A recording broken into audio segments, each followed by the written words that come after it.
I thought I would create a YouTube channel to help other people who are planning on doing the same thing as me and just give a bit of advice if they're doing the same thing.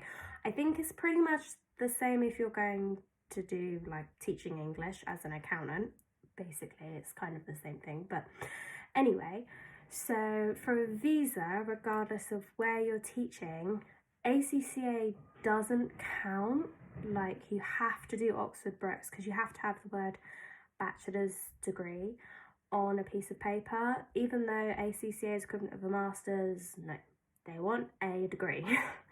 So in order to do that, you have to do Oxford Brookes, which is like a 7,500 word dissertation and a 2,000 word skills and learning assessment, and as finally a presentation to just your mentor person, of which you have to have a mentor, you have to pay for it. And again, Oxford Brookes is about £400, and then my mentor was like 600, so it is expensive. But I mean, if this is your ambition, then you've just got to pay for it.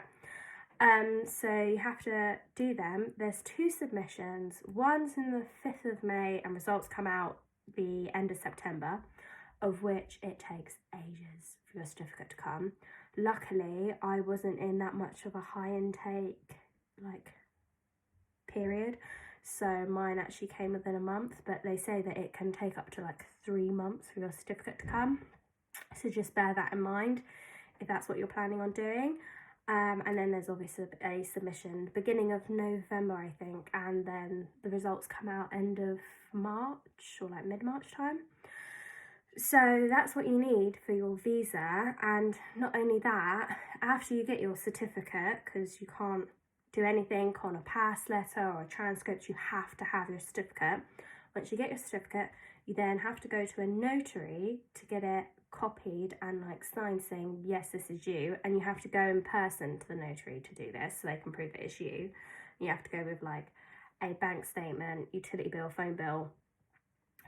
Your passport or driver's license has to be a photo ID, and then they have to like prove that it's you and that's your certificate, and then they sign it all off and they send it off to the apostles. And you have to do your criminal background check. It's just a basic one, not the advanced one. I already asked about that because there's a big timing difference between the two. So yeah, you have to get a basic one, and then they'll send off your original. You can't send off a copy. So we're going to try and send off my original, and hopefully he won't have to sign that, because then that's even more money.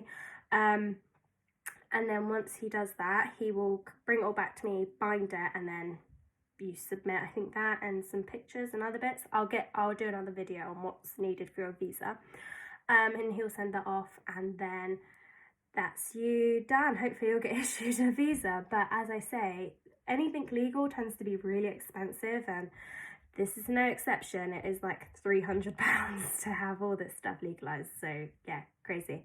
Anyway, I hope that's given a little bit of information on what you can do for your next steps in teaching in Korea. But I'll list some more videos, and if you have any more questions, feel free to comment and say any questions. Bye.